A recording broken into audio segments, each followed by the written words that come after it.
Thank you, Lord Jesus.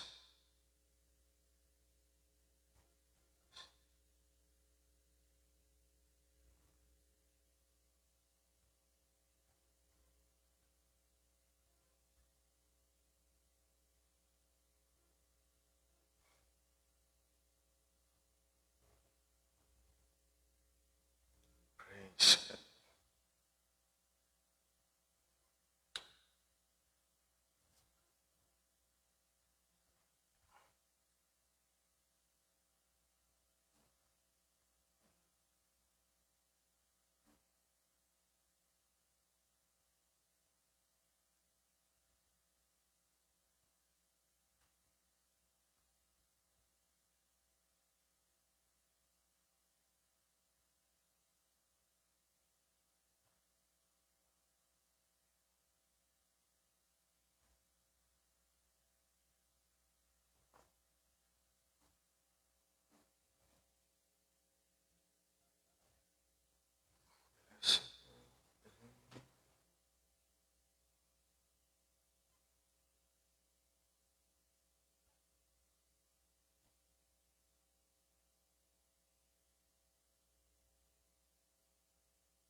I exalt thee, O Lord.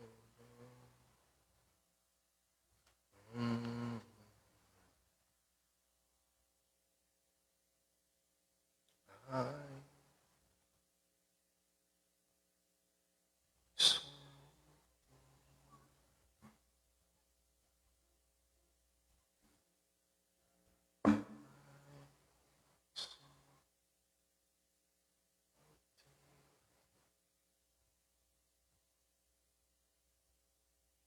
Okay, 8:45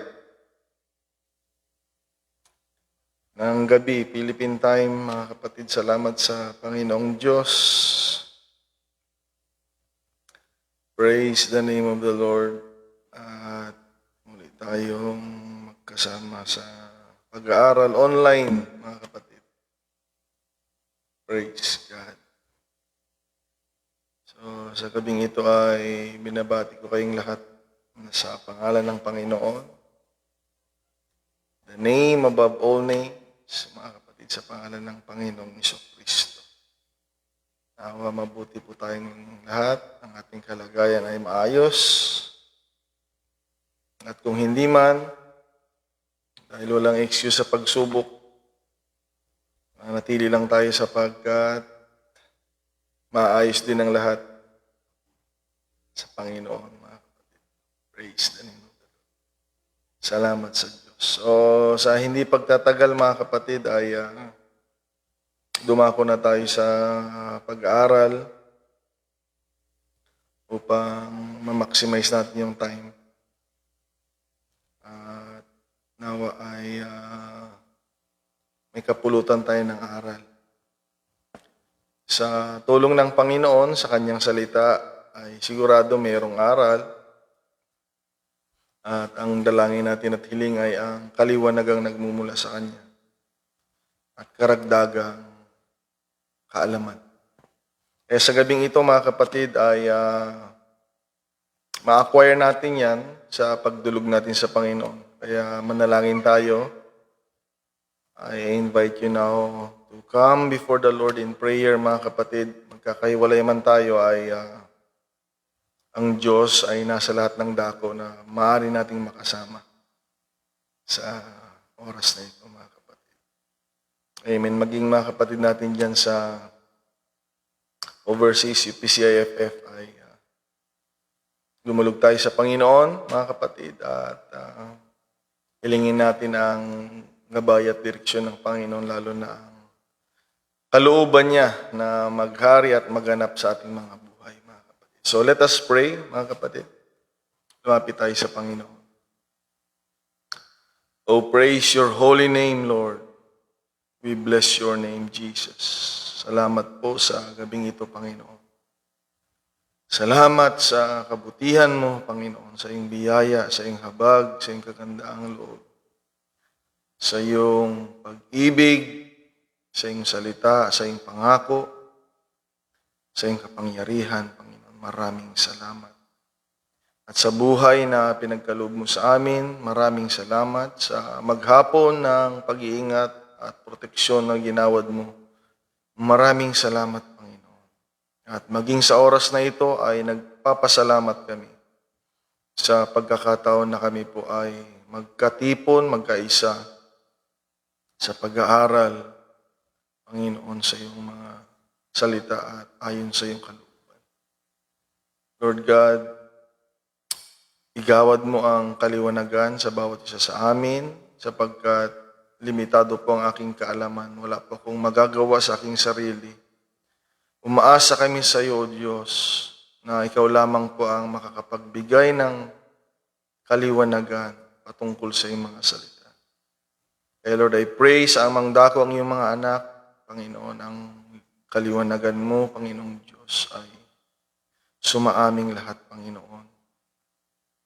Dalangin namin ang karunungan at kaalamang nagmumula sa iyo, Lord God, kasabay ng paglukob ng iyong banal na dugo upang, Lord God, hindi makapanig ang kaaway bagkus magtagumpay kami sa tulong at biyaya mo, Diyos. Lord God, samahan mo kami, Panginoon, ng iyong banal na Espiritu. I pray, Lord Jesus Christ, we need the guidance of the Holy Spirit. Samahan mo kami, Panginoon.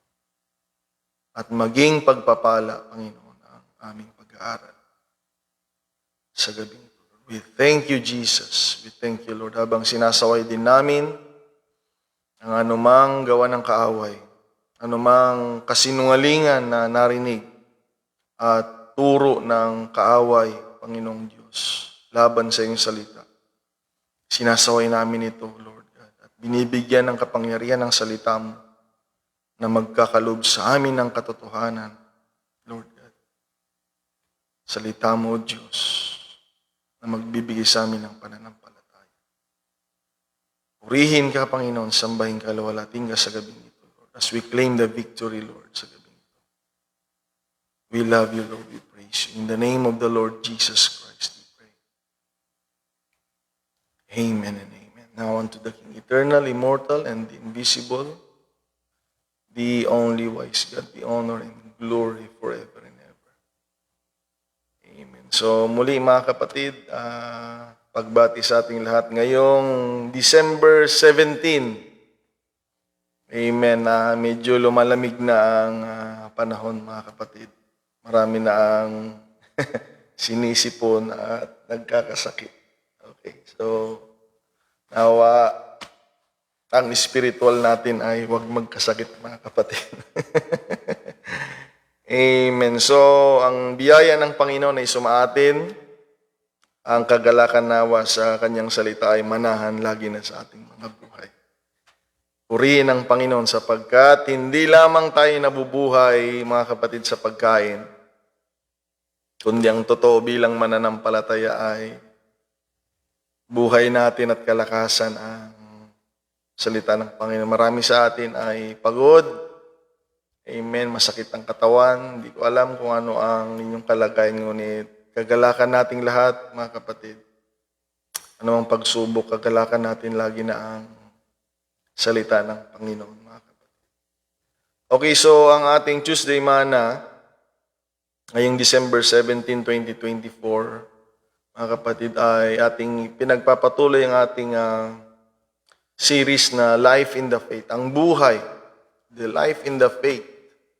Pag kailangan nating malaman, pag-usapan ang buhay sa pananampalataya. Dahil pag hindi natin ito pag-uusapan, mga kapatid, mas maraming panahon sa buhay natin na pag nakasalamuha tayo ng hindi mananampalataya, ang communication nila sa atin ay hindi buhay sa pananampalataya.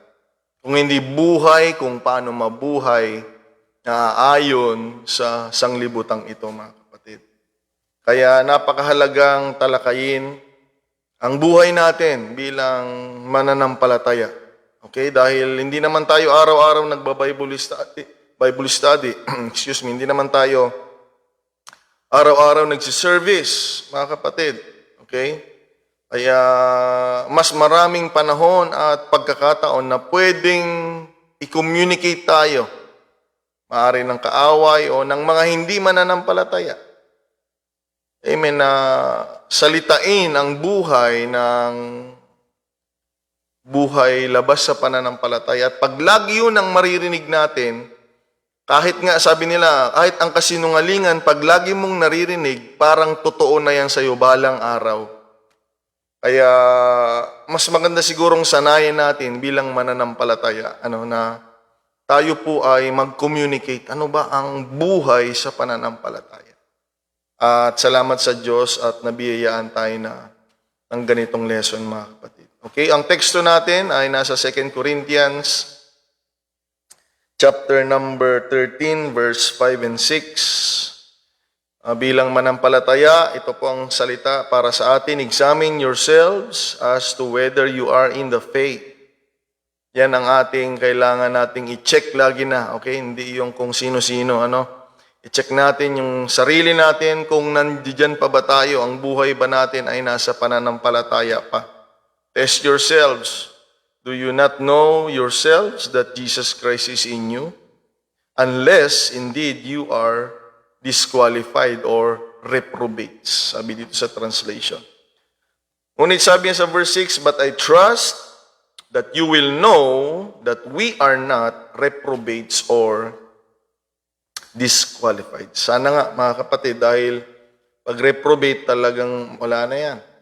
Wala nang pinakikinggan yan na wala na rin kaligtasan, mga kapatid, ang reprobate. Kaya ginagawa natin ang magagawa natin upang ang puso natin ay patuloy na maging handa na makinig at mag-aral sa salita ng Panginoon, dahil pag tumigas yan, mga kapatid, at lumisan ng Panginoon sa atin, wala na tayong pag-asa. Kaya bilang manampalataya, ginagawa natin ang magagawa natin. Ginagawa din natin ang responsibilidad at gampanin natin na manahan to dwell in the faith, because that is our biggest part as a believer. To examine ourselves whether we are still in the faith. The Bible is not asking about if you have a faith, mga kapatid, kung may pananampalataya pa ba tayo, no? Hindi yun. If you are still in the faith. Okay? So, marami tayong napag-usapan na, mga kapatid. May 9 na tayong napag-usapan, mga kapatid, at sa nagdaan nating pag-aaral, we talk about worship and praise, mga kapatid, na bilang nasa pananampalataya. Matuto tayong magpuri, matuto tayong sumamba. Yan ang buhay sa pananampalataya. At nasumpungan natin, napag-aralan natin, na ang tunay na mananampalataya ay hindi lamang sumasamba pag mayroong service. Pag tumugtog yung musiko, o pag tumayo yung worship leader o song leader, hindi. Napag-aralan natin doon na ang bilang mananampalataya na nasa pananampalataya ay sumasamba maging out of schedule, mga kapatid. Ano man ang pinagdadaanan, ano man nasa man lugar, we must be ready always to praise and worship the Lord. At kadugtong niya ito, mga kapatid. Kadugtong niya ito. So ngayong gabi, ang pang-11 natin na tinatalakay, mga kapatid, ngunit dito sa buhay ay pang-10. Ayan. Okay? Dahil ngayong Disyembre, ayan, alam nyo na, mga kapatid, nandyan na nga sa naka-caption na nga . Ilagay ko na kaagad. Kasi yung iba, pag wala yan, dinuhulaan nila, makikinig yung iba . Pero yung iba, makikinig pa rin kahit nakalagay sa caption, mga kapatid. Nilagay ko dyan. Dahil ngayong Disyembre, ngayong Disyembre, the world celebrates a special occasion. Ang sanglibutan, mga kapatid, ay nakahanda na. The world knew the spirit of Christmas. Alam na alam ng sanglibutan niya. Amen. And that everyone has a mentality, or what we call, mga kapatid, the spirit of Christmas or spirit of giving. Ayan. Ngayong Disyembre. So, kahit hindi sumisimba, kahit walang relasyon sa Panginoon, kahit hindi pumapasok sa simbahan, ngayong Disyembre, ang pakiramdam ng mga tao ay mayroong pusong mapagbigay, mga kapatid. Amen. Dahil yan ay binigay halimbawa ng Panginoong Diyos, ang binigay niya yung sarili niya, nanahan sa laman, mga kapatid, at handang ialay ito, ibigay, ayan, sa ating lahat. Kaya tayo nag-celebrate. Kaya nga mayroong tinatawag na spirit of giving because nung pinanganak ang Panginoon, ibinigay niya ang kanyang sarili doon na, mga kapatid, para sa atin. Okay? God is with us. At bilang nasumpungan sa kanyang pagkatao ay alam natin ang nangyari, mga kapatid, siya yung ultimate sacrifice. Dahil noon sa Biblia, para ang dugo, para ang tao, ang kasalanan ng tao ay matakpan, ayan, dugo ng mga hayop. Ngunit ibinigay ng Panginoon, ayan, ibinigay ng Panginoon, inuulit ko, ang kanyang sarili na mag-provide ng laman. Kaya nagkatawang tao itong berbo, mga kapatid. Dahil ang Espiritu, ang Ama, ang Diyos ay walang dugo at walang laman. Ngunit nanahan siya, mga kapatid, sa katauhan ni Jesucristo upang may pagkaloob niyang ultimate sacrifice. And that is the greatest expression of God's love, mga kapatid. Hindi lang yung nagbigay siya ng bagay, kung hindi yung mismong sarili niya ang binigay. Kaya, pag Disyembre na sineselebrate ng mga tao, ang kapanganakan ni Jesucristo, yan yung espiritu ng mga tao. Pagbibigay, mga kapatid. Dahil nga yan, nagsimula ng ibigay ng Panginoon ang kanyang sarili nung siya po ay pumunta dito sa sanglibutan, mga kapatid. Kaya, mga kapatid, ang pag-uusapan natin ngayong gabi ay bilang buhay sa pananampalataya, ang buhay natin ay mapagbigay. We are giver. Okay, kaya nga nilagay ko dyan, believers are givers. Okay, kaya hindi bagay sa mananampalataya na hindi mapagbigay, mga kapatid. Hindi bagay. Hindi bagay. Okay? Dahil ang pangit naman, no, mananampalataya ka sa Diyos na mabuti at mapagpala na maramot tayo. Hindi mga kapatid, hindi bagay, no? Tanungin mo yung kapatid mo, katabi mo dyan sa UPCIFF. Mapagbigay ka ba? Nagbibigay ka ba? Marami nang binigay sa iyo ang Panginoon. Sabihin mo nga sa katabi mo. Kung wala kang katabi, sabihin mo sa sarili mo, marami nang binigay sa iyo ang Panginoon. Amen. It's time to remunerate that we understood, mga kapatid, na lahat ng bagay na meron tayo pinagkatiwala ng Diyos, mga kapatid. Amen. Hallelujah. Ang madamot lang naman yung akala nila sila mismo yung pinagmulan ng lahat. Kaya ayaw nilang mag-share dahil akala nila sa kanila galing lahat. Pero bilang mananampalataya na alam natin, kung hindi tayo binigyan ng Diyos ng buhay, wala tayong lakas. At kung wala tayong lakas, hindi tayo makapagtrabaho.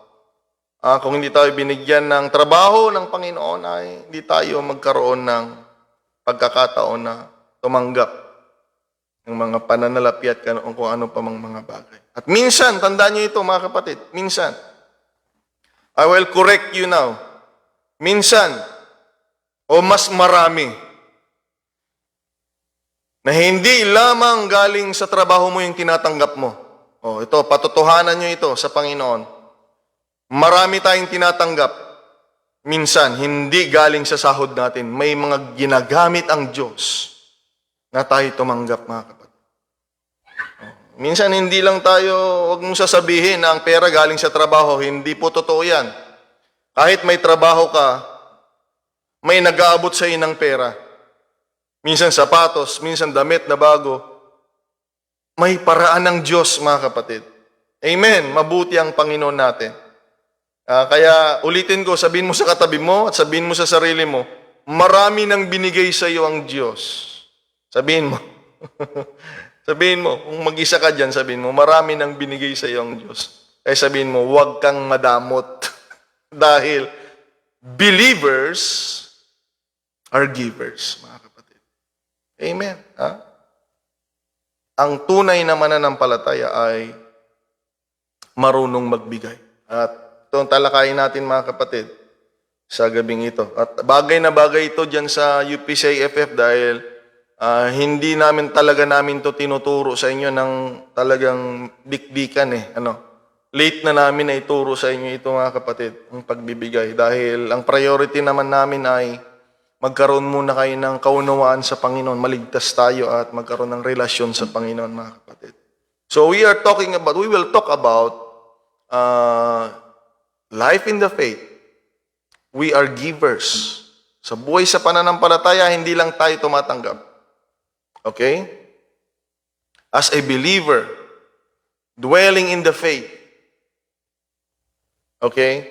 We are not just a recipient or receiver. Mga kapatid, we also know how to give in remuneration to God, mga kapatid. Purihin ang Panginoong Diyos. Believers are givers. Magandang ilagay sa simbahan yun, no, mga kapatid.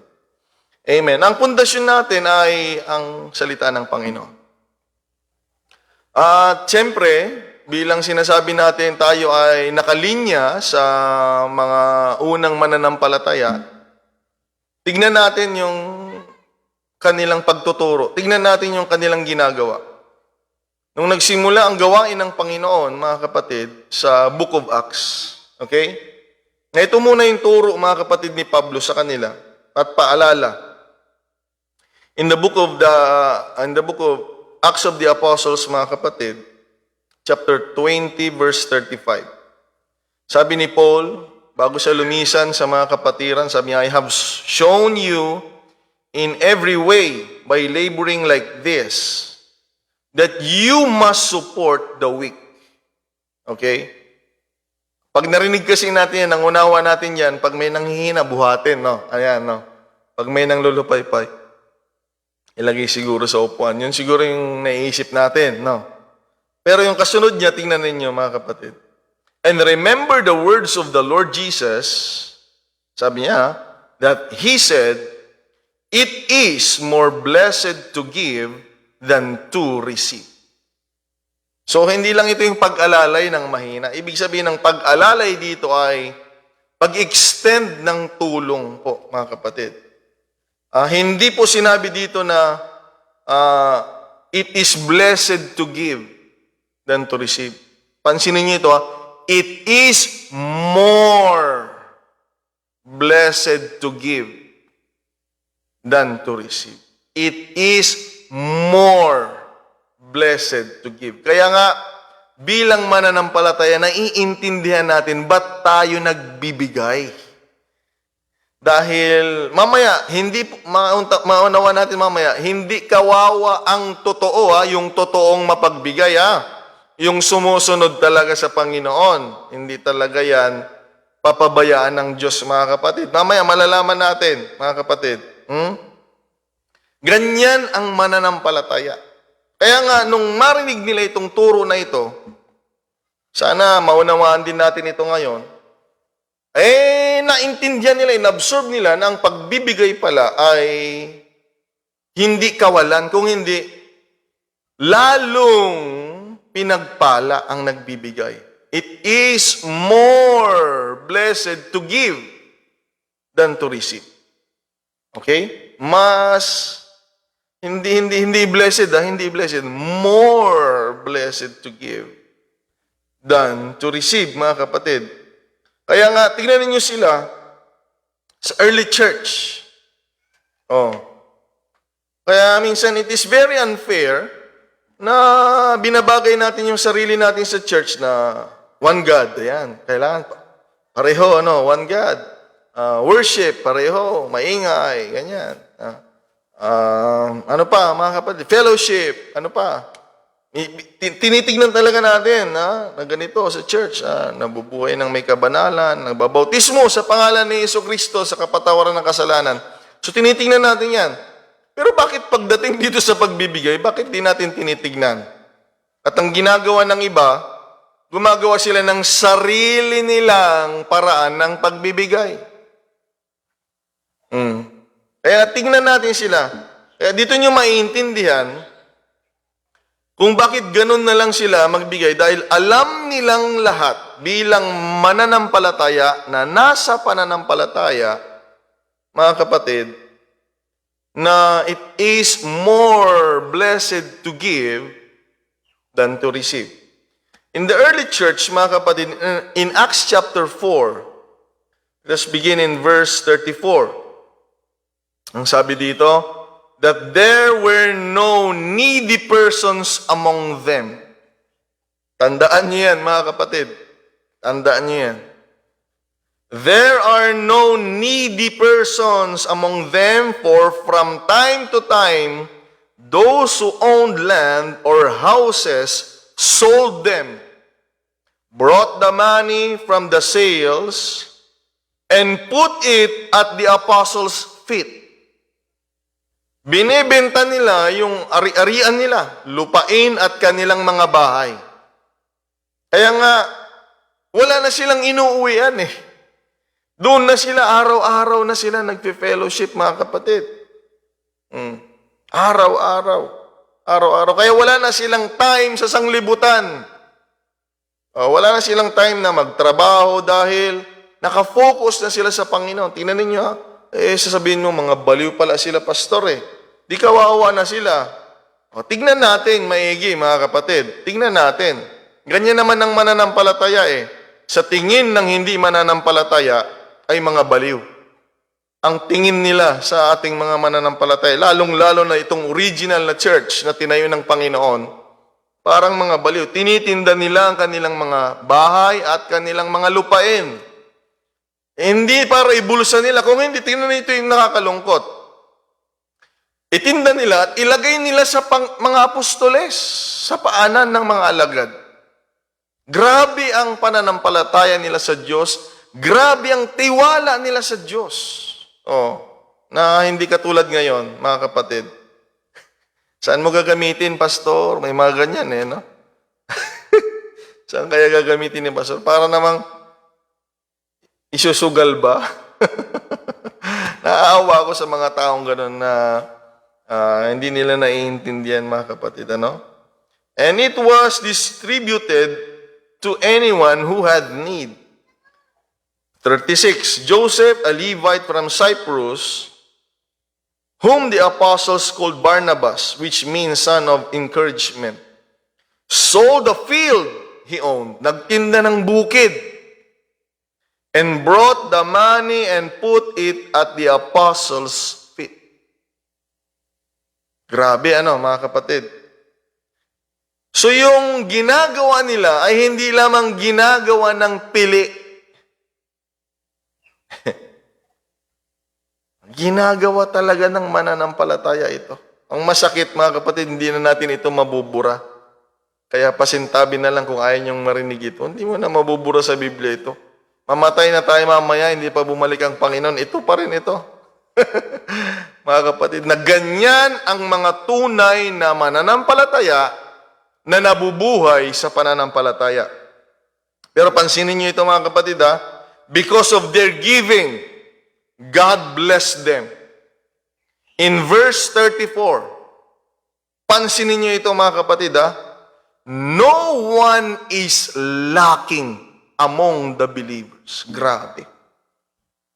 Grabe. Wala pong, mga kapatid, naghirap sa kanila. Wala. Nung pumunta ako dito, mga kapatid, patutunayan ko sa inyo yan. Patutunayan ko sa inyo yan. Pumunta ako dito. Wala pa na mga kapatiran dito, mga kapatid eh. Pumunta ako. Dala ko dito, isang maletang damit, isang box na libro. Walang mga gamit. Wala, mga kapatid. May konting pera. Hindi naman ako nagtrabaho eh. May konting pera. Si Pastor Banyes, nagbibigay naman yan sa amin.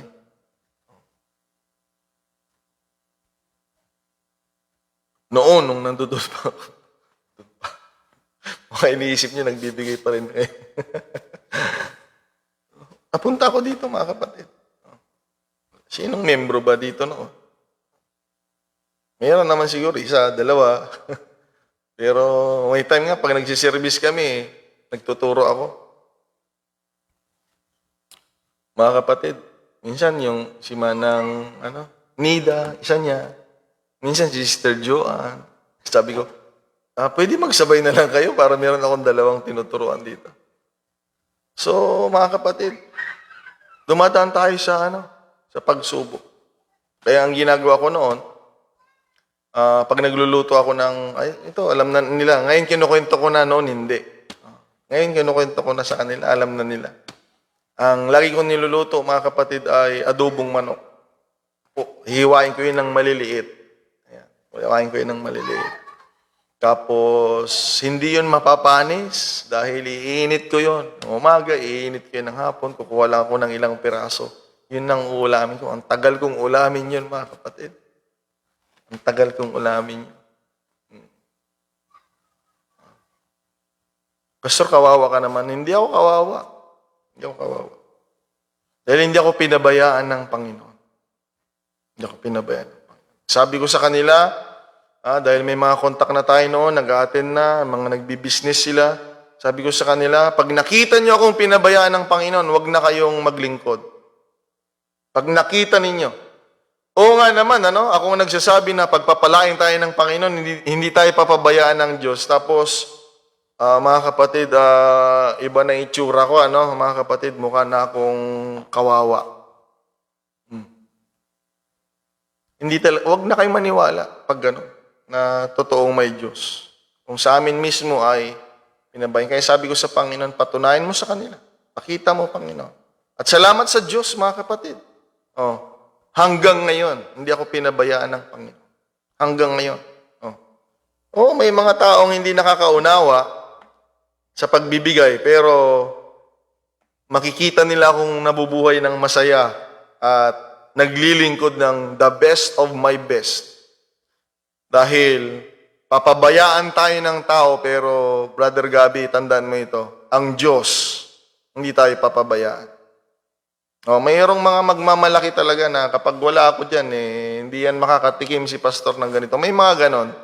Pero mga kapatid, patutunayan ng Diyos na kahit hindi sila magbigay, mayroon tayong mabuti at tapat na Diyos. Kaya nga dito sa church na ito, kaya ang pananampalataya natin hindi hula-hula, mga kapatid, hindi tsamba-tsamba.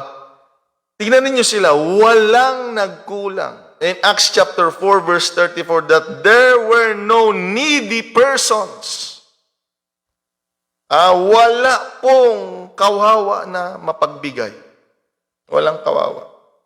Walang kawawa. Tulungan tayo ng Panginoong Diyos. Tandaan niyo yan, na sila na mapagbigay sa Book of Acts, the original church, yung ginagaya natin ng talagang pattern natin. No needy persons among the church. Pero sa church natin ngayon, meron pa rin naghihirap, di ba? Meron pa rin nangangailangan. Bakit? Hindi natin sila kagaya. Na kapag nagbigay sila, mga kapatid, talagang lubos ang pananampalataya nila sa Diyos. Akalain mo yun na wala, how I wish to pastor a church. Bilang ministro, Pastor Gabi, how I wish na magpastor ako ng simbahan na walang pangangailangan lahat ng tao. Pero marami ngayon, marami pa rin. Ang kawawa dahil hindi nila naiintindihan ito.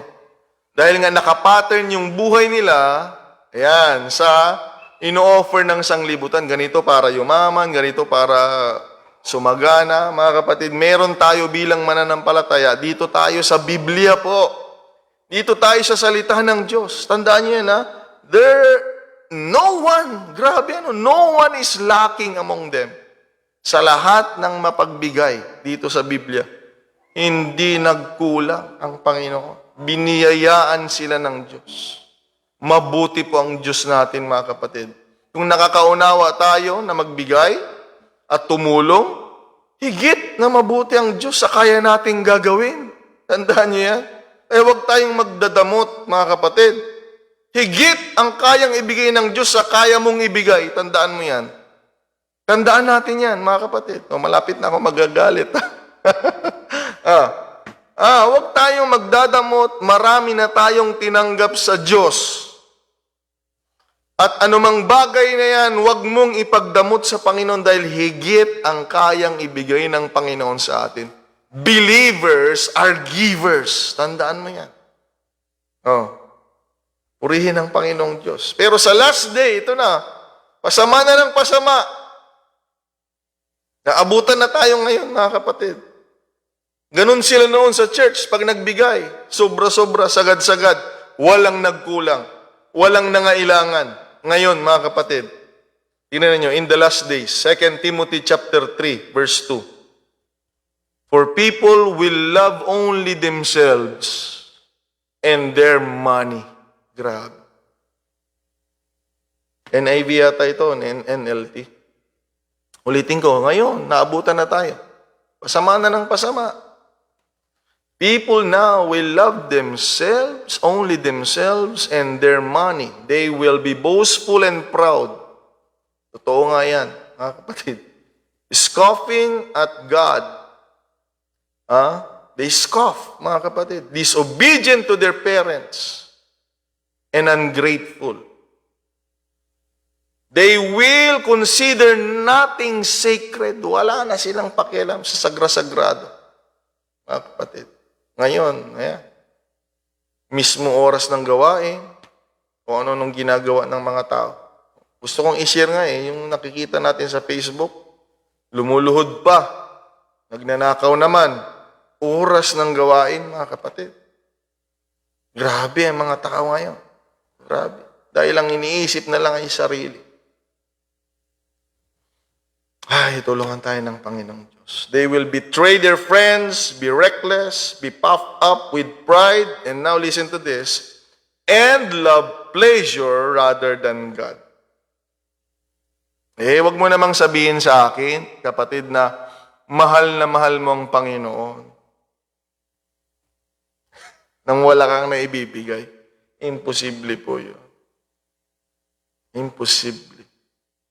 Imposibleng may nagmamahal na walang ibibigay. Impossible. That would be impossible. Kaya nga, sinasabi ko kanina sa introduction natin, mga kapatid, kaya tayo merong spirit of giving because of the birth of the Messiah. When He offered Himself to be a sacrifice, binigay niya yung sarili niya, mga kapatid. Mahal tayo ng Panginoon, kaya kaya niyang ibigay yung sarili niya. Ang totoo kaya hindi tayo makapagbigay ng tama. Nagbibigay naman lahat sa simbahan Nagbibigay yan. Okay? Let us set things right here. Okay? Nagbibigay lahat. Pero hindi lahat nagbibigay ng tama. Yan ang totoo, mga kapatid. Yan ang totoo. Nagbibigay lahat. Hindi ko sinasabing hindi, o kasama na hindi nagbibigay ito. Nagbibigay lahat. Pero hindi lahat nagbibigay ng tama. Okay? Tulungan tayo ng Panginoong Diyos. Tulungan tayo ng Panginoon. Okay? Tulungan tayo ng Panginoon. Kailangan i-pattern natin sa salita ng Diyos. Hindi lang yung gusto natin. Meron kasing versikulo dito na parang yung gusto lang natin yung nasusunod. Kagaya nitong 2 Corinthians chapter 9 verse 7. Sabi, you must each make up your own mind as to how much you should give. Don't give reluctantly or in response to pressure. Dahil tayo minsan, yung tira lang talaga yung binibigay natin sa Panginoon. Yan ang totoo, karamihan. Karamihan. Di naman lahat. Okay? For God loves the person who gives cheerfully. Okay? Pero ito po ay abuloy po ito, ang pinag-uusapan dito. Hindi po ito tithes and offering. Abuloy po yan. Okay? Kaya, normal, natural, nawa, na ang paglilingkod natin sa Panginoon, dapat ay nakalinya. Tamang sinusundan natin ayon sa salita ng Panginoong Diyos. Okay? Kaya nga, pansinin natin. Pero pag sa ibang bagay yan, bilis natin magbigay, no? Pag siningil tayo ng doktor, mga kapatid, walang tanong-tanong yan. Wala yan, mga kapatid. Inuutangan pa nga eh. Diba? Yan yung masakit. Mga kapatid. Diba? Para sa sarili, bilhin ng ganito, bilhin ng walang tanong-tanong yan. Inuutangan pa nga eh. Mga kapatid. Maliban na lang sa akin, pag bumili ako, mahilig akong tumawad eh. Mahilig akong tumawad, kaya kawawa sa akin yung mga tindera. Tayo, mga kapatid, minsan, lahat ng singil, bigay. Pero pagdating sa church, bakit kaya, alam niyo kung bakit? Pinapakialaman tayo ng kaaway. Tayo naman, sumusunod dahil ang kaaway, concern kasi sa akin yan, pastor, yung kaaway, kaya sabi niya, wag ko daw ibigay lahat. Siyempre, pastor, lab ako ng kaaway, kaya sumusunod ako sa kaaway. Tapos humingi ka ng bendisyon sa Panginoon. Naloko na, mga kapatid. Di ko alam kung magsiseryoso ako, anong oras na ba? Ha? Nagdadamot tayo sa Panginoon, sumusunod tayo sa kaaway. Tapos, umaasa tayo ng bendisyon sa Panginoon? Mga kapatid. Tulungan tayo ng Diyos. Okay? Tulungan tayo ng Panginoon. Tandaan niyo ito mga kapatid. Bawat relihiyon, natural na mayroong pagbibigay. Kapag papasok tayo sa isang relihiyon at pananampalataya na ayaw mong magbigay, parang hindi normal yun. Hindi po normal yun. Okay, kaya dyan sa UPCIFF, may tamang pagbibigay. Okay, may tamang pagbibigay. Alamin nyo yun. Alamin nyo yun. Dahil hindi tayo makakasunod sa Panginoon pag paraan natin ang gagawin po natin. Okay, tingnan niyo. Kaya ako, lalo na ngayon, hindi ako nahihiyang magsabi sa kanila na magbigay tayo sa gawain. Dahil lagi kong pinapanalangin araw-araw, Pastor Gabi, pinagpipray ko na ibibless itong mga kapatiran para makasuporta sila sa gawain at makadalo sila sa gawain. And then to enjoy na yung kung ano pa mang bendisyon na tatanggapin nila. Lalo na yan, ngayon, ang natitirang gawain nila ngayon dito sa aming lugar ay ang gawain ng kabataan sa December 26. Kaya yun na lang, nababawasan na yung pinagpipray. And then yung Thanksgiving sa Sunday.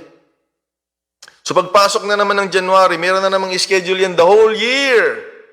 May mga gawain ng section, tatay, nanay, youth, mga pastor, lahat, mga bata, district, ganun din.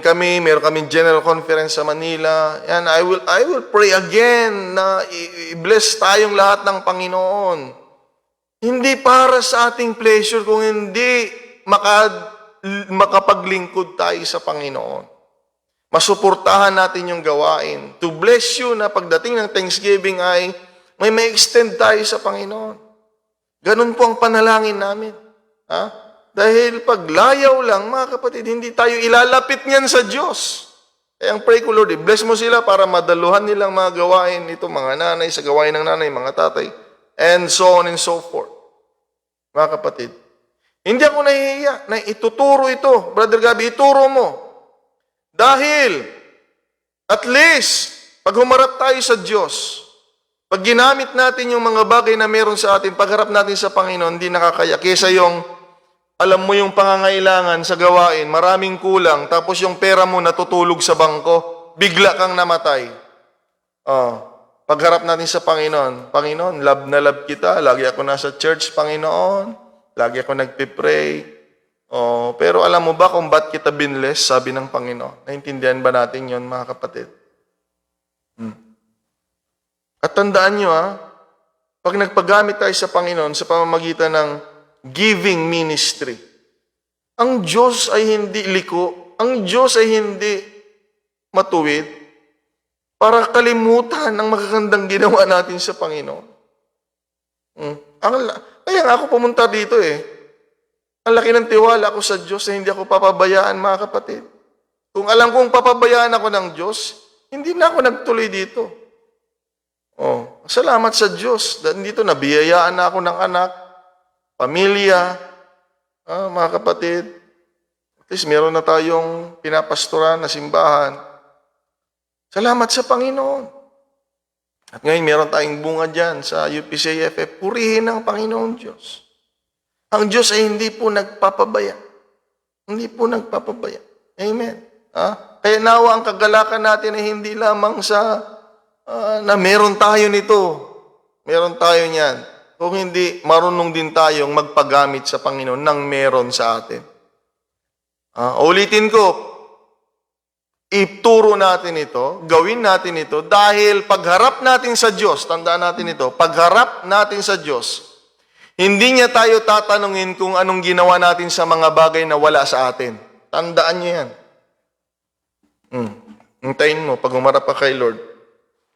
Ang itatanong ni Lord, kung anong ginawa natin sa mga bagay na meron sa atin. Kaya nga, meron ka na wala siya Meron ako na wala yung iba Kaya nga, tayo gagamitin ng Panginoon Ay, hindi naman sila nagbibigay, Pastor, kaya hindi na rin ako magbibigay. Mali yun. Mali yun, mga kapatid. Mali po yun. Maling-mali yun.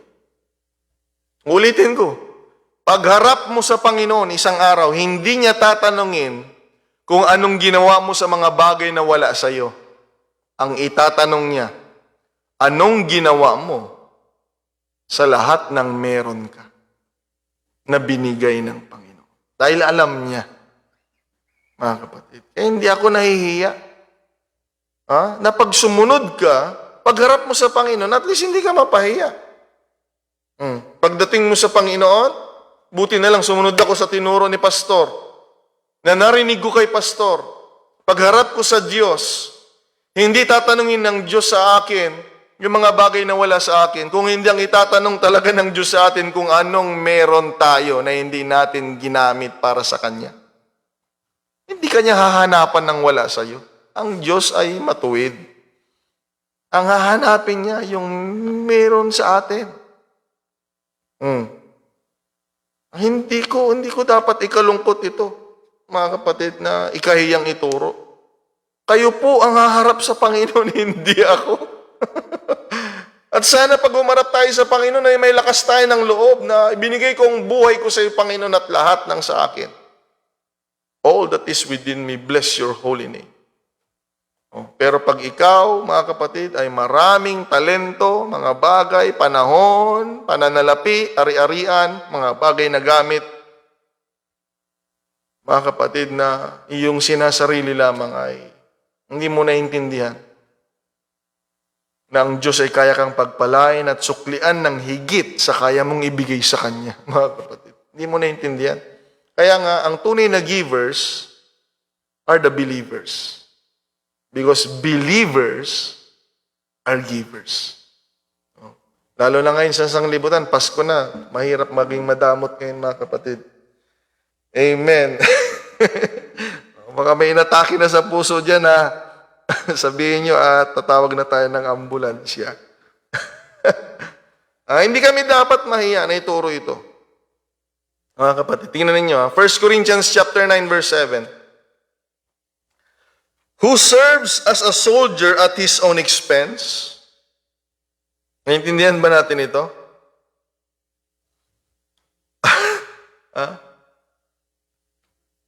Ikaw ba ay sundalo at ikaw ang nagpapasahod sa sarili mo? At ikaw nang gagastos sa lahat?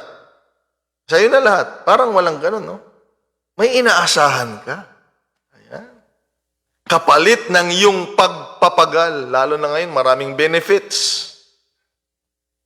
Pag nagtrabaho ka, mayroon kang expectation in return. Okay? And then sabi dito, who plants a vineyard and does not eat its grapes? Sino naman ang baliw na tao na hiyang-hiya, natikma ng mga bunga? Nagtanim ako ng kamatis, pero nakakahiya. Kaya hayaan ko na lang yung mga uod na kakain. Ikaw ang unang may karapatan na tumikim pa nga eh. Oh. Pero kung manampalataya ka, katulad ng mga ginagawa ng iba, nagpa-first fruit sila mga kapatid. Ayan. Oh, yung iba nga, first fruits na pati mga hayop. Mga kapatid, sino naman mahihiya sa pagpapagal mo na nagtatanim, yung bunga niya, nahihiya kang tikman? Who tends a flock and does not drink the milk? Galaga ka ng maraming kambing, mga tupa, mga baka. Tapos, tatanayin ka, nakatingin ka na ba ng ng gatas ng baka? Hindi, nahihiya kasi ako eh. May nakakaya talaga pag baka ng iba, kukuha ka ng gatas. Pag tupa ng iba, kukuha ka ng gatas, nakakaya. Pero pag alaga mo, ba't ka mahiya?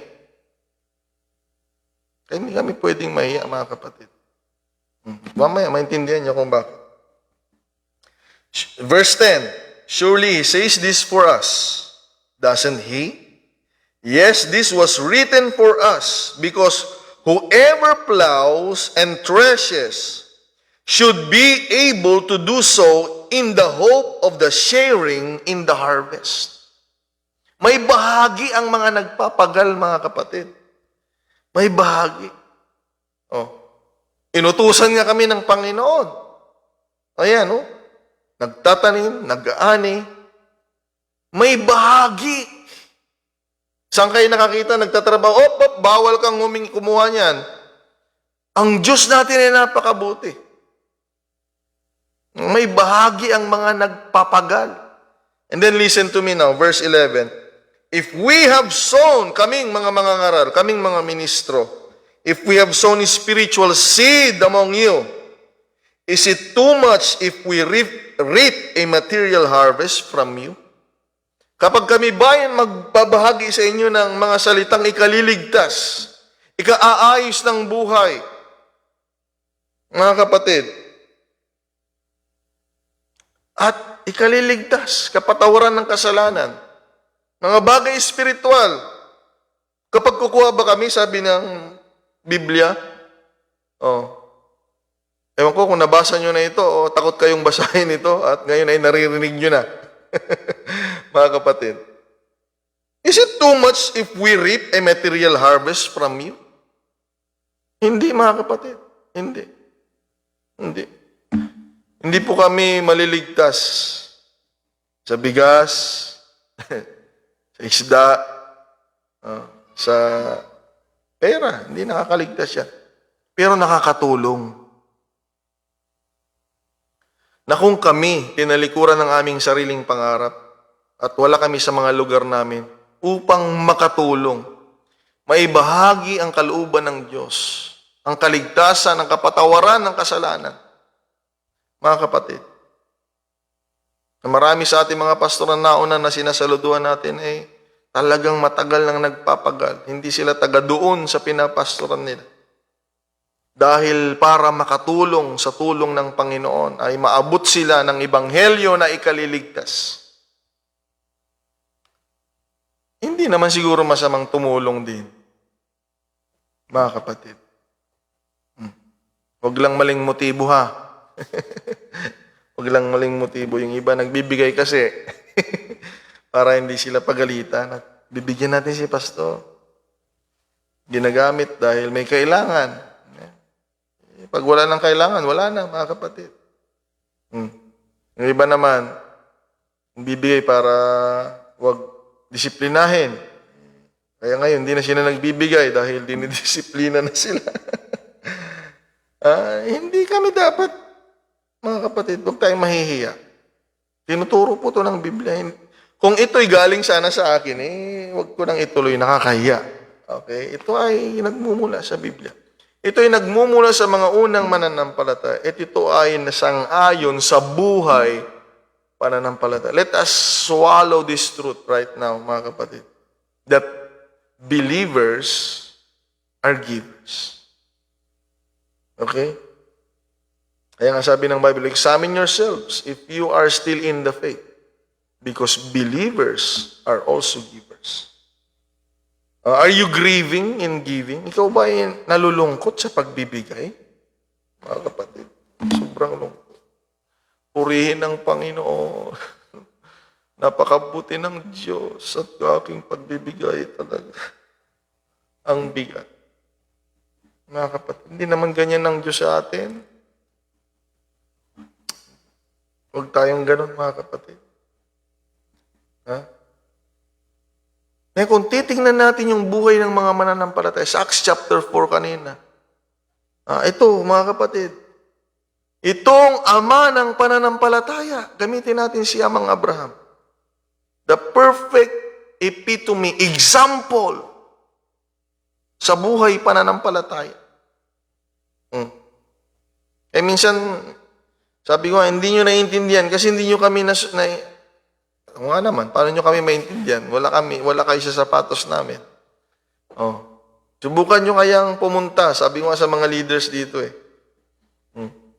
Subukan nyo pumunta sa isang lugar, wala kayong kakilala, kahit isang buwan lang. Pumunta kayo. Ako, 15 years na kami dito, mga kapatid, salamat sa Diyos. We will celebrate on Sunday. Subukan mo. Kaya nga, nagtataka ako dun sa mga matatapang, masusungit. Pero subukan nyo, kaya pumunta sa isang lugar. At pakiramdaman nyo lang at danasin yung naramdaman ng pastor ninyo. Pumunta sa isang lugar na walang kakilala, walang kamag-anak, wala mga kapatid. Ako lang Pamplona dito. Ngayon, ano na kami? 5 na kami. 5 na kami. Mga kapatid. At doon nyo maintindihan. Maintindihan ninyo.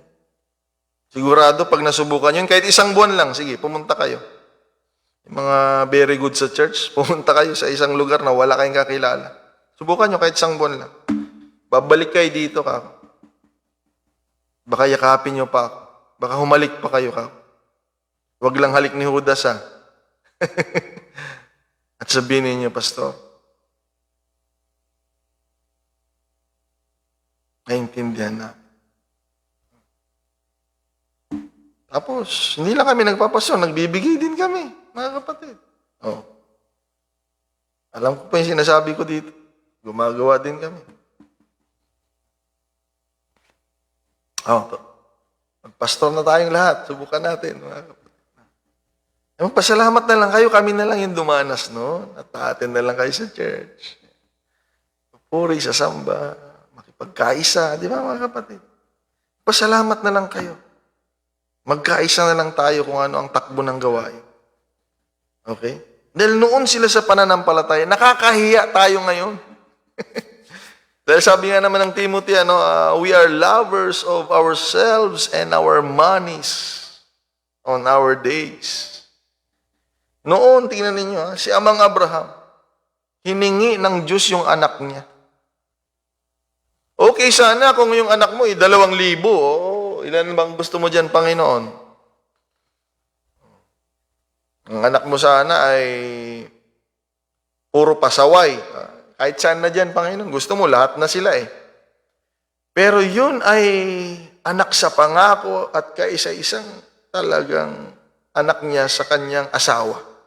Dahil yung panganay naman sa anak ng alipin. Hiningi ng Panginoon. Ulitin ko, hindi ka hihingian ng Panginoon ng wala sa iyo. At sa sobrang talino at galing ng Diyos, ang hihingin niya para masubok ka ay yung bagay na alam niyang mahal na mahal. Mga kapatid. único hijo. Siguro, mga kapatid, ako nga nung lumabas yung anak ko talaga, sacrifice, sabi ko, patawarin ako ng mga leaders sa UPC, sabi ko. Re-resign ako muna, sir. Mas kailangan ako ng anak ko. That time, ano pa sila? Bata pa. 3 sila po. 3. Ngayon, 7 na si Sammy. Salamat sa Diyos. 4 na si Sasta. 1-year-old na si Sabi. So, next year ay 2 na si Sabi. Sabi ko, babawi ako sa aking mga pagkukulang. Kasi late na po ako nag-asawa. 36 ako nung nag-asawa. 37 ako nung nagkaanak. Pwede ba ako magpaliwanag dito? May time pa ba? Kasi yung iba, hindi ako naiintindihan yung iba kasi, Pastor, ipahalaga mo kasi. Ipahalaga mo. Mag-serve ka sa section ninyo. Ganun mga bukang bibig. Hindi lang sa isa ko narinig yan. Mag-serve ka. Ipahalaga mo. Ngayon, maintindihan niyo ako. There are things mga kapatid, medyo nalalungkot tuloy ako. There are things that mean so much to me. Pero sa mga iba ay ordinary. Hindi po kami close ng tatay ko. Ayan. Hindi po kami close ng tatay. At mahirap yun. Kaya ayaw kong ranasin yun ng anak ko. So, naintindihan nyo na ako. Thank you very much. Patawarin tayo ng Panginoon. Ayan, kaya, talagang mga kapatid. Sabi ng isang pastor, sinong kasama mo nag-aalaga dyan, pastor, pag wala si Sister Ashley? Ako lang. Ako, binapaliguan ko sila araw-araw, papakain. Nag-aaral dito, mga kapatid. Tuturo. Kaya huwag niyo sabihin kayo lang ang busy, 3 po yan. Salamat sa Diyos. Late na nung lumabas sila. Ngayon, ano na po ako mga kapatid?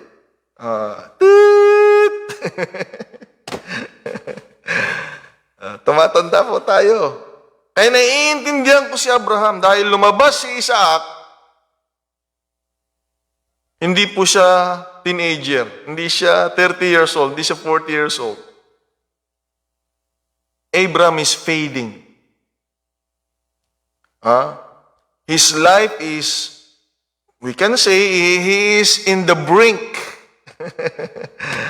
Malapit nang matapos yung buhay niya. Kaya siguro, nilalaro niya na araw-araw si Isaac, araw-araw. Kasama niya lagi kasi matanda na siya Pag namatay siya, hindi niya na makakasama. Pero ang Diyos, matalino, magaling ang hiningi sa kanya, hindi yung mga alaga niyang tupa, hindi yung mga yung mahalaga kay Abraham, which is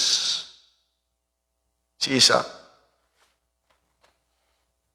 Pero tingnan niyo yung ugali ni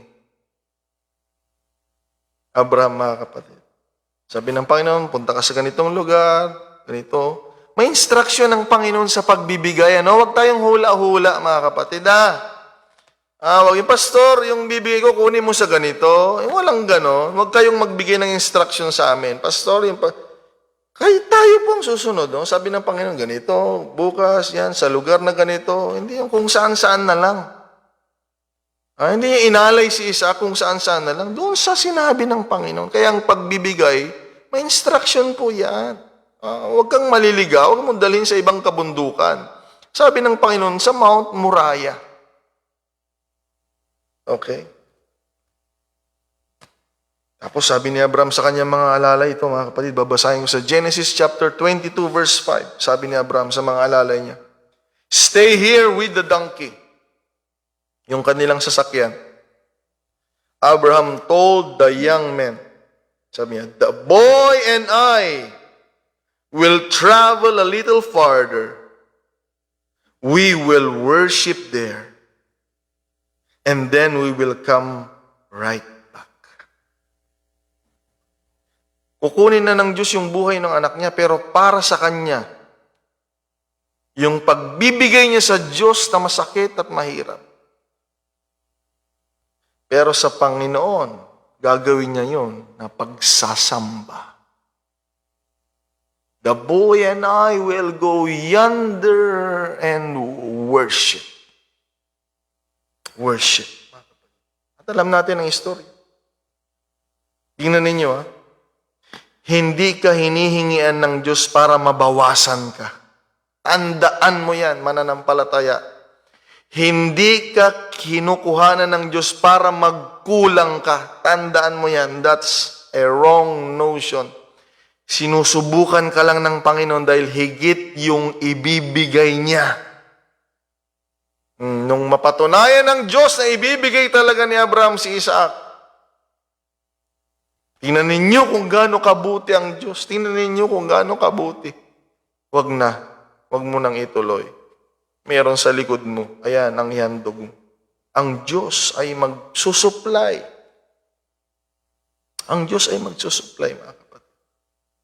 At tinawag ni Abraham ang Panginoon sa araw na yun.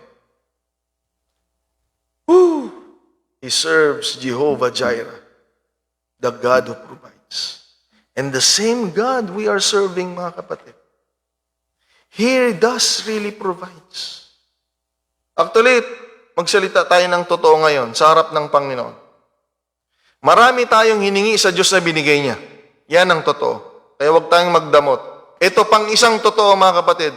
Marami tayong tinanggap sa Diyos na mabubuting bagay na hindi natin naisip at hindi natin hiniling. Ganyan po kabuti ang Diyos natin. Ganyan kabuti ang Diyos natin. Ganyan kabuti ang Diyos. Kaya nga, walang mananampalataya na hindi mapagbigay.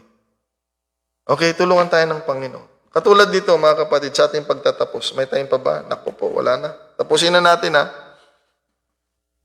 Merong bersikulo dito na paboritong gamitin ng marami, yung Philippians 4:19. Sa church, sabi dito na, "But my God shall supply all your need according to His riches in glory by Christ Jesus." Paboritong gamitin to ng lahat. Pero alam niyo ba kung para kanino lang ito? Kaya nga tingnan niyo, napaka-espesyal ng mga mapagbigay. Ang bersikulong Philippians 4:19, "But my God shall supply," ay doon lamang sa mapagbigay. Hindi nyo mababasa ito sa Corinto, hindi nyo mababasa ito sa Thessalonica, hindi nyo mababasa ito sa ibang aklat. Dahil may bersikulo na ito para sa mga mapagbigay. Ganyan ang Panginoon, mga kapatid. Tingnan ninyo, verse 15. Para maunawaan natin, "Now all of you Philippians know also that in the beginning of the gospel, when I departed from Macedonia, no church communicated with me as concerning giving and receiving, but all of you only." Okay? "For even in Thessalonica, all of you sent once and again unto my necessity." Nagpapadala kayo. Tingnan ninyo, ha? Tingnan ninyo, ha? Kahit wala na sa Philippian church si Paul, yung mga miyembro doon, mahal na mahal nila siya, nagpapadala. May mga membro, dito lang tayo magbigay sa offering basket. Tingnan ninyo, ha? Nasa Macedonia si Paul, out of Philippians, nag-i-extend pa rin ang giving sa kanya. Because believers are givers. Nasa Thessalonica siya, sabi niya, nakareceive pa rin ako sa inyo. Because believers are givers. Sabi niya, "Not because I desire a gift, but I desire fruit that may abound to your account. But I have all and abound. I am full, having received of Epaphroditus the things which were sent from you, an odor of sweet smell, a sacrifice acceptable and well-pleasing to God." And then the verse, "For the givers." When you are a giver, this is for you. Yung tamang nagbibigay, ha? This is a verse for you. Engrave it in your heart. Kaya nga, sabi kanina sa Acts chapter 4, verse 34, "No one lacks." Walang nangangailangan, walang naghihirap sa mga taong mapagbigay. No one is lacking. Because there is an available God that will provide for the givers. This is for you. Kaya kapag hindi ka pa nagbibigay, matuto ka na ngayon dahil ito ng bersikulo para sa iyo. But my God shall supply all your needs. If you are a giver, read it again, beginning in verse 15. Hindi yan bersikulo para sa lahat. Hindi. So kahit hindi nagbibigay, magsusupply ang Diyos. Kukonsintin tayo ng Panginoon na hindi na tayo magbibigay. Para saan pala galing tinatanggap namin, Pastor? Yan ang tanong, nasagutin mo. Saan galing? Saan galing? Tulungan tayo ng Panginoon, mga kapatid. Tulungan tayo ng Panginoon. Mabuti po ang Diyos natin. Mabuti ang Panginoon. Sinusubukan lang tayo ng Panginoon minsan. Amen? At pag nakita ng Panginoon, mga kapatid, na tayo ay talagang handa para sa Kanya, para sa Kanyang gawain. Mga kapatid, ay ang Diyos ay hindi liko para kalimutan ang lahat ng ginagawa at pagpapagal natin sa Kanyang gawain. Pastor, yayaman kami, pagpapalay. Opo. Walang imposible sa Panginoon. Gagandang buhay namin, Pastor. Opo. Basta't gayahin natin yung mga mananampalatay.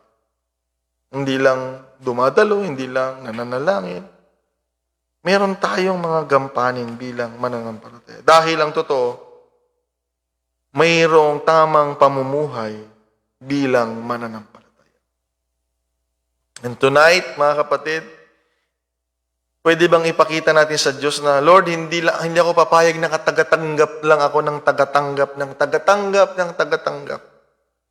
Pwede ba na sa pagtuturong ito ay maunawaan natin na hindi lamang tayo handang tumanggap sa Diyos, kung hindi, sa kaunawaan at pagsunod sa Kanyang salita ay marunong din tayo magkaloob. Mga kapatid. Because a believer is a giver. Amen. Kaya ngayong Disyembre pa naman, mga kapatid, masama na tayo na may Panginoon, yung mga hindi nagsisimba, yung mga walang Panginoon sa buhay, meron silang spirit of giving, tapos tayo, mga kapatid, spirit of grieving, pangit naman yan, mga kapatid. Matuto tayo, mga kapatid. Matuto tayo. Sa buhay pananampalataya. At yan po ay bahagi ng buhay sa pananampalataya. Sa pagsasamba ay pagbibigay. Amen. Purihin ng Panginoong Diyos. Sambahin ng Panginoon. Luwalhatiin ng Panginoon. At tandaan mo, kung ikaw ay mapagbigay, kagaya ng Philippian Church, ang bersikulo sa mapagbigay ay Philippians 4:19. God will supply all our needs. Amen. God bless us all, mga kapatid. Sumaatin ang biyaya ng Panginoon. At dalangin ko na makita natin ang buhay sa pananampalataya ng lubusan. At magampanan natin ito habang nabubuhay, mga kapatid. At maging kaluguran tayo sa Panginoon. Amen. Hallelujah. Salamat sa Diyos. Purihin ang Panginoon. God bless you all, mga kapatid. Salamat sa Panginoon. Mag-pray tayo panandalian, mga kapatid. At samahan niyo ako na ibalik sa Panginoon ang lahat ng kapurihan at kaluwalhatian, mga kapatid. Oh, praise God, praise God. Maraming salamat, Panginoong Diyos. Maraming salamat. Yes, Lord. Thank you for your words. Thank you for this lesson, Lord. We are not just ready to receive, Lord, but because of everything you have done, Lord, lalo na kami alam namin kung sino kami noon, Lord God. At alam na namin kung sino kami ngayon. It is our pleasure, Lord, to remunerate and to give back, Lord, something from you and for you. Not because you need it, Lord, but because we love you also, Father. Hindi lamang kami magbibigay dahil kailangan, kung hindi, kahit hindi kailangan, dahil mahal ka namin, Panginoon. Mahal ka namin, Lord. At ang iyong church ay iyong katawan, kay Lord, help us. Be a blessing to the church.